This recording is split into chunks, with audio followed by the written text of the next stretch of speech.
सावधानी से सुनना। एक प्रश्न हमारे भीतर खड़ा होता है, जब हम सूर्य नारायण भगवान को अर्घ देते हैं, जल चढ़ाते हैं, तो वो जल पृथ्वी पर जब गिरता है तो उसके छींटे हमारे शरीर पर लगते हैं। क्या वो ठीक है? क्या वो श्रेष्ठ है?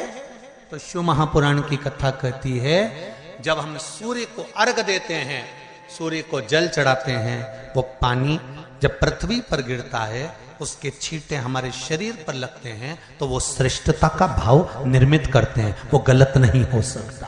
कारण अब वो भी समझ लीजिए।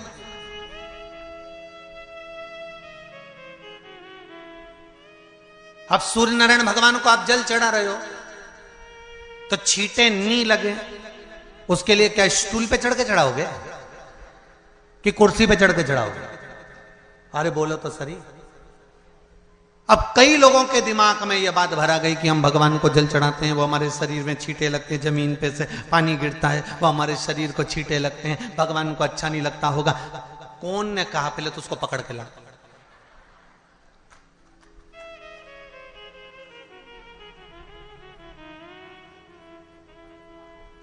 क्योंकि मेरे राम जी महाराज, मेरे भगवान कृष्ण,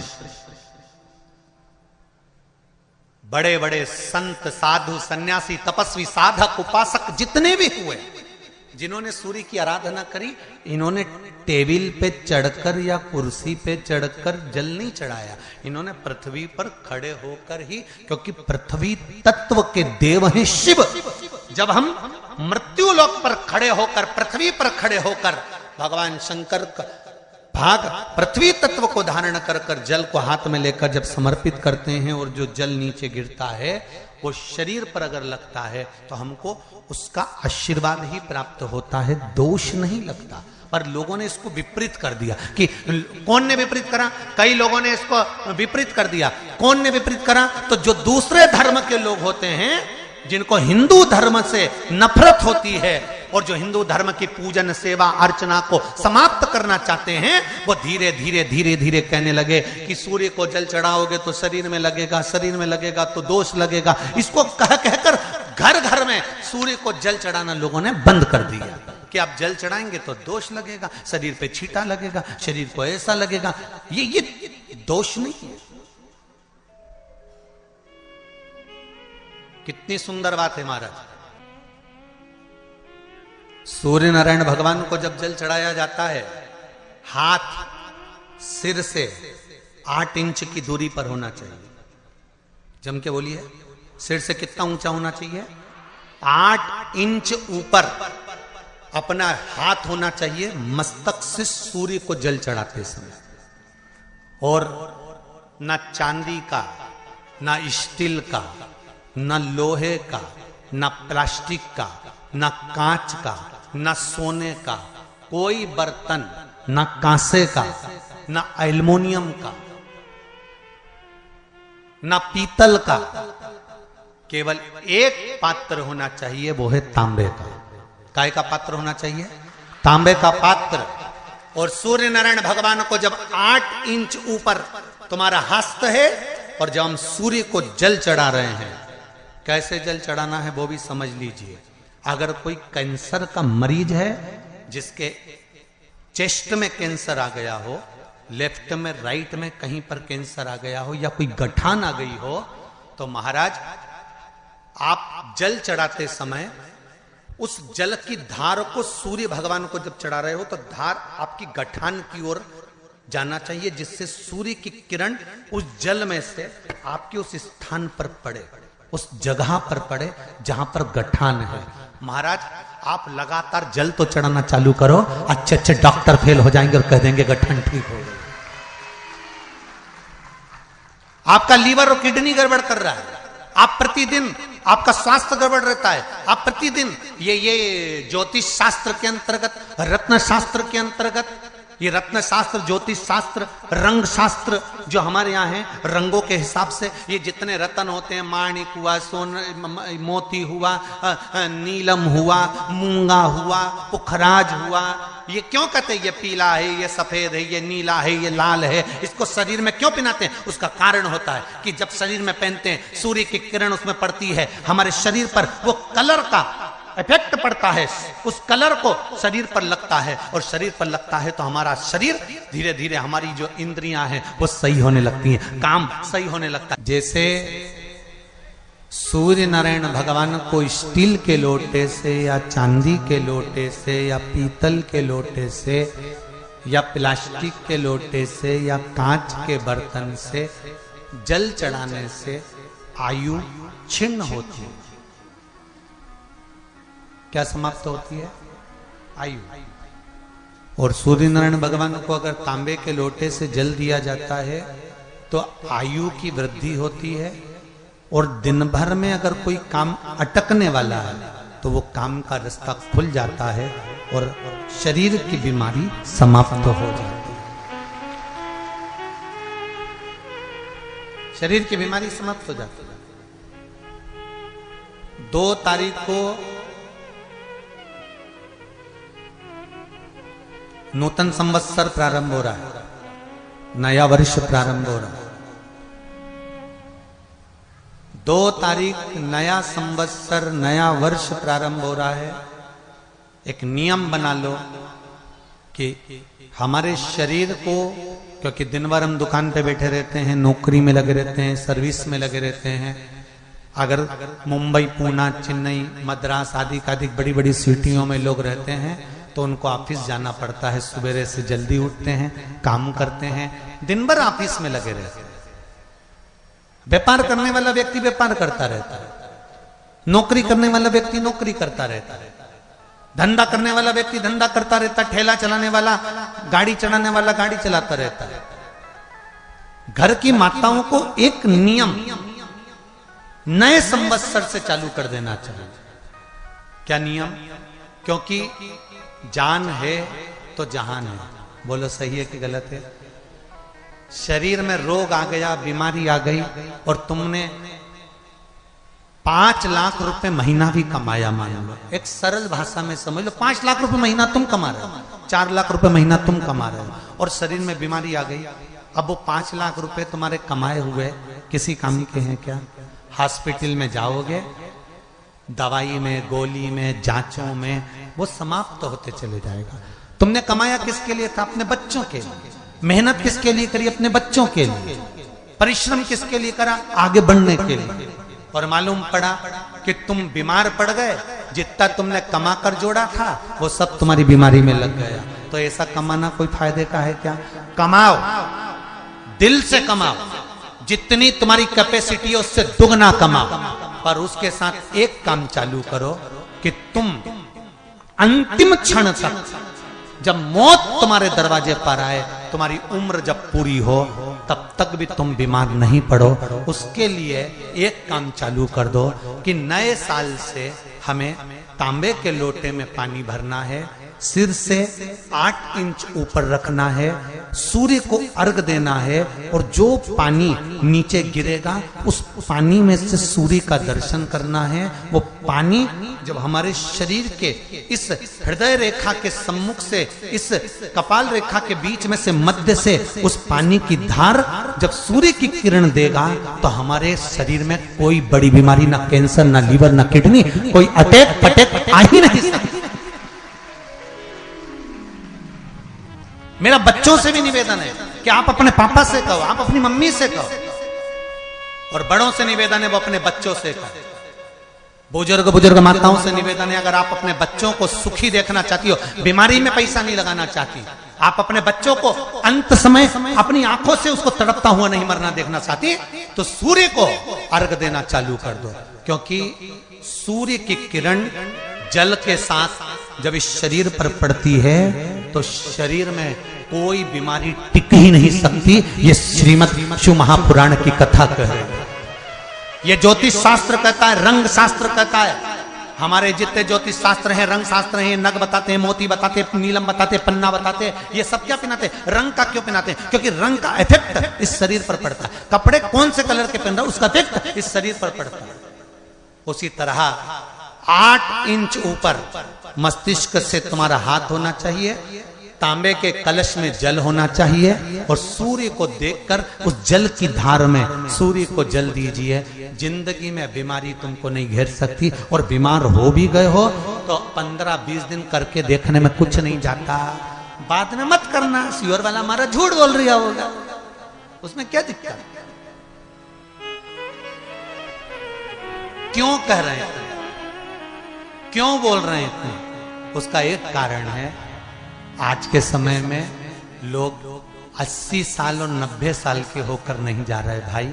आज के समय में लोग अटैक आता है, बीमारी आती है, कैंसर हो गया, शुगर हो गई, बीपी हो गया, 60, 70, 75, 55, 40 में लोगों के प्राण छूट जा रहे हैं। अगर ये पूरी पृथ्वी युवानों से जवानों से अगर विहीन हो जाएगी तो किस काम की? तुम्हारा कमाया गया धन किस काम का हो? कौन कौन ले रहा है नियम? आज से 2 तारीख से नियम बना लो कि नूतन वर्ष से 1 तांबे का लोटा जल सूर्य नारायण को अर्घ देना है हमको प्रतिदिन।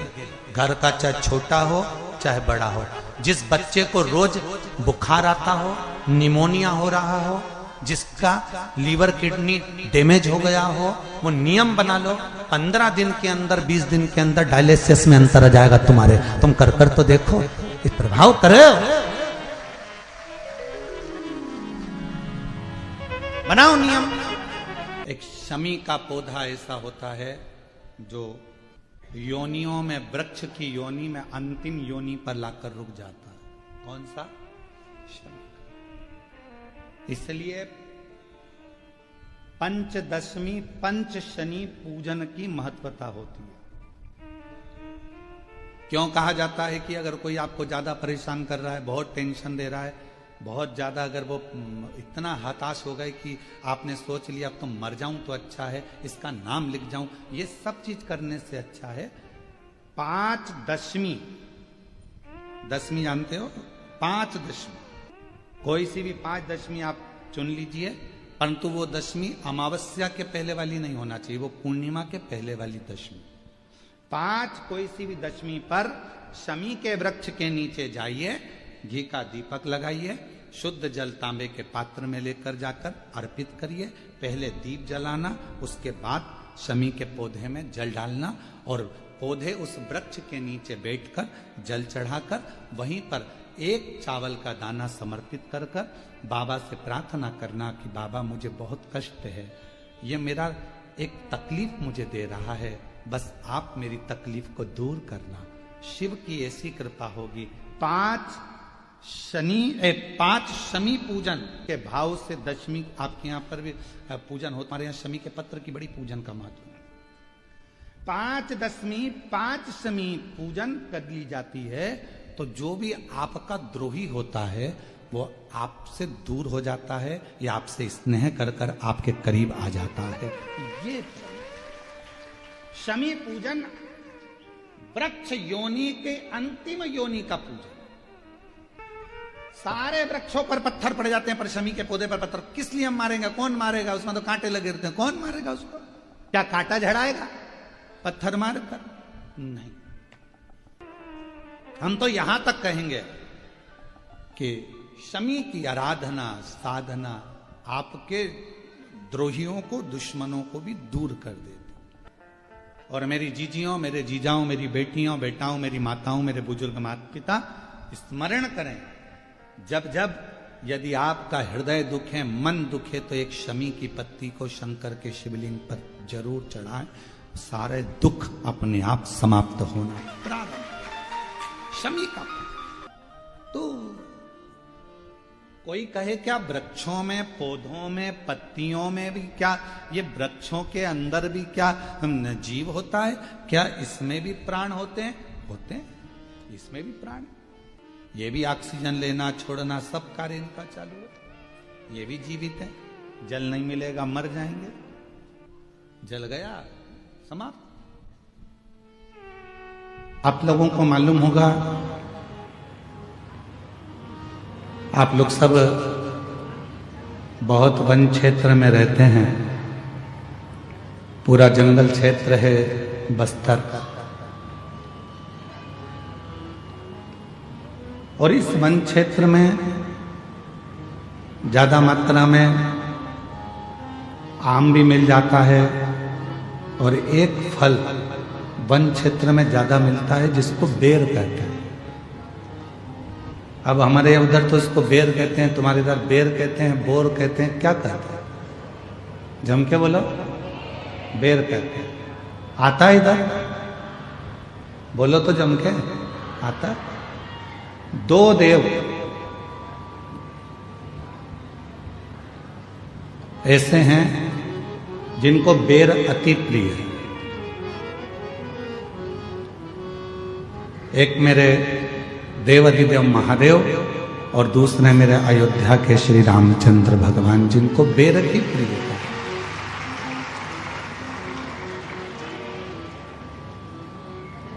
और इतनी प्रियता बेर की है मेरे राम जी को, इतनी प्रियता मेरे भगवान देवाधिदेव महादेव को है। इस बेर के पीछे मां जगत जननी ने एक बार भगवान शंकर से एक प्रश्न किया था, और आप लोगों को भी उस प्रश्न का उत्तर स्मरण में होना चाहिए।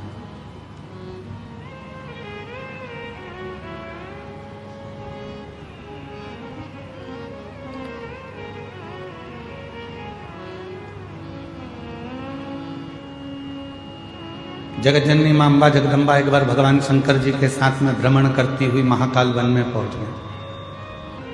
पार्वती मैया शिव जी के साथ में नंदी पर सवार होकर जब महाकाल वन में पहुंची और भ्रमण कर रही थी, भ्रमण करते करते मां पार्वती जी का साड़ी का थोड़ा सा भाग बेर की झाड़ी में उलझ गए,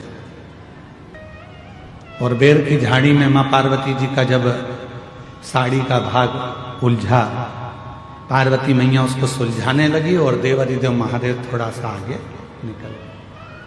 पार्वती मैया बेर की झाड़ी से अपने पल्लू को सुलझाकर वापिस शिव जी के पास आ गईं और उनके चरण पकड़कर महाकाल वन में मां पार्वती जी शंकर जी के पास बैठ गए। बाबा,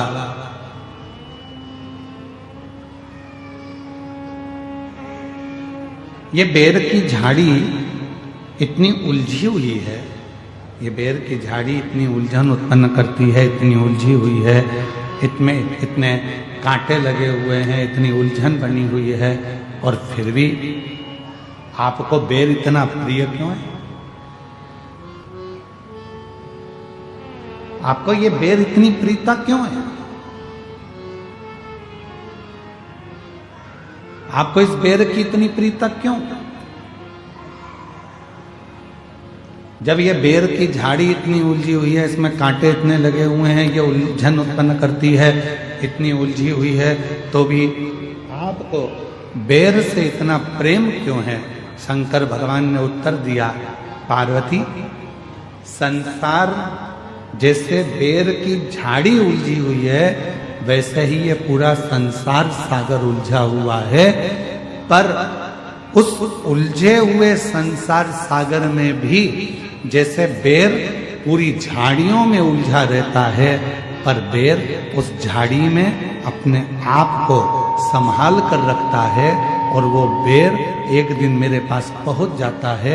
उसी तरह जिसने पूरे संसार में भ्रमण कर कर भी, संसार के लोगों के साथ रहने के बाद भी, संसार के जीवों में उलझने के बाद भी जो अपनी आत्मा को परमात्मा में लगा कर रखता है, शिव कहते हैं वो बेर की तरह मुझे स्वीकार होता चलेगा। आप सब तो छत्तीसगढ़ के रहनिवासी हो, राम जी के नाना जी के घर से हो, तो आप लोगों को तो मालूम होगा, मां शबरी अम्बा के दरवाजे पर जब भगवान श्री राम पहुंचे थे, तो मां शबरी अम्बा ने राम जी को क्या खाने को दिया था?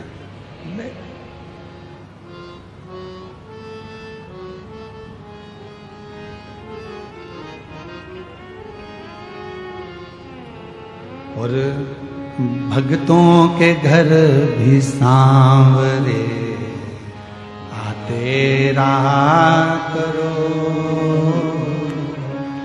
दर्शन के नैन बावरे दर्शन दिया करो। कहते हैं प्रेम से प्रभु छिलके भी खा गए, कहते प्रेम से प्रभु छिलके भी खा गए। ओ कहते हैं प्रेम से प्रभु छिलके भी खा गए, कहते हैं प्रेम से प्रभु छिलके भी खा गए। ओ कहते हैं प्रेम से प्रभु छिलके भी खा गए, शबरी के झूठे बेर भी खाते रहा करो, शबरी के झूठे बेर भी खाते रहा करो। दर्शन के नैन बावरे दर्शन दिया करो, दर्शन के नैन बावरे दर्शन दिया करो। भक्तों के घर भी सांवरे आते रहा करो, शबरी के झूठे बेर भी खाते रहा करो। शबरी लक्ष्मण जी पूछ रहे हैं भगवान श्री राम जी से, क्या वन में आम नहीं थे? क्या वन में केले नहीं थे? क्या वन में पपीता नहीं था? क्या वन में फल नहीं थे? क्या वन में अमरूद नहीं थे? क्या वन में कोई दूसरा फल नहीं था? शबरी ने तुमको झूठा बेर क्यों दिया? क्या वन में कोई दूसरा फल नहीं था? वन में तो केले भी मिल जाते, अमरूद भी मिल जाते, आम भी मिल जाते, दुनिया के सारे फल मिल जाते, फिर शबरी बेर क्यों दे रही है तुमको? लक्ष्मण जी को थोड़ा सा गुस्सा आया, उन्होंने कहा ये मुझे ठीक नहीं लगा कि सारे फल छोड़कर शबरी तुमको बेर दे रही है।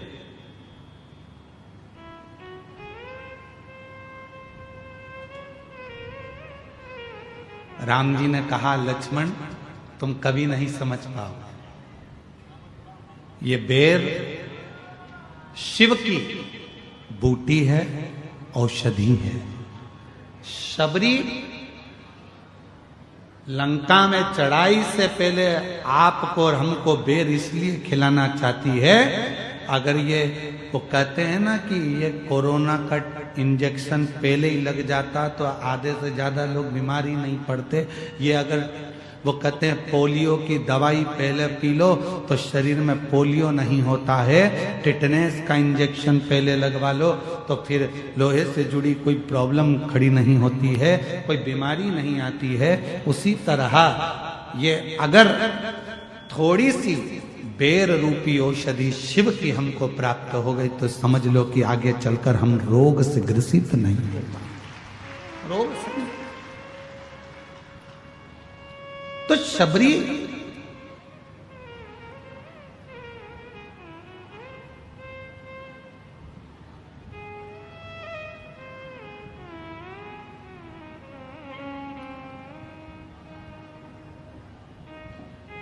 आप सबको मालूम होगा लक्ष्मण जी को राम जी ने बेर दिया था शबरी का झूठा वाला, और राम जी ने लक्ष्मण जी को दिया तो लक्ष्मण जी ने खाया था क्या करा? फेंक दिया। फिर लक्ष्मण जी को बाद में खाना पड़ा। कब? जब लक्ष्मण जी मूर्छा खाकर गिर गए, संजीवनी लेने हनुमान जी गए।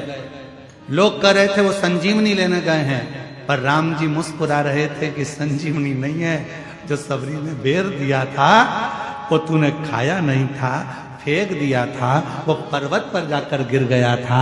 उस पर्वत पर बेर का जो पौधा लगा था, उस पौधे की पत्ती का रस तुझे निचोड़ कर दिया गया, तब जाकर तू उठ कर बैठा। तब नहीं खाया, अब खा।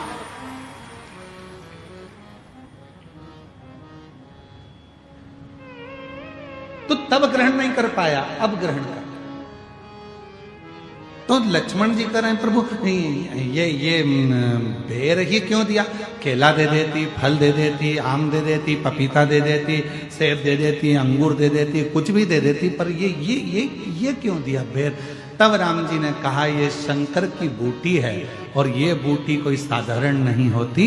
आज भी हमारे शास्त्र कहते हैं महाराज, अगर शिवरात्रि के दिन शंकर भगवान पर बेर समर्पित कर कर यदि उस बेर को खाया जाता है तो दमे जैसी बीमारी भी ठीक हो जाती है, श्वास से जुड़ी हुई तकलीफें भी ठीक हो जाती है।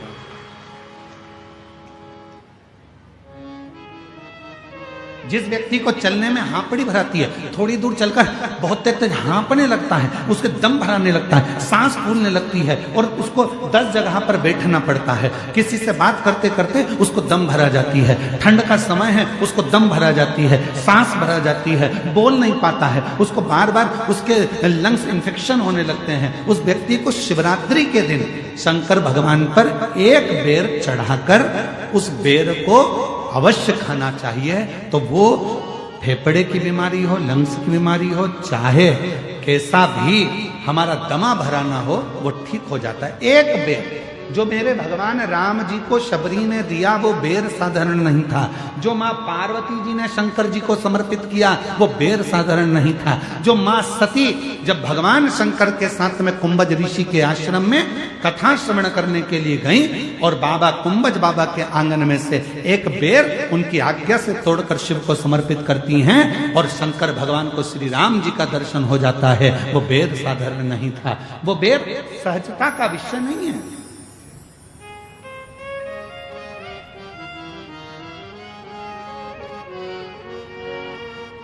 वो बेर साधारण नहीं है। जिस बेर के पौधे के नीचे तुलसी बाबा को श्री हनुमान जी महाराज के साक्षीकरण हो जाता है,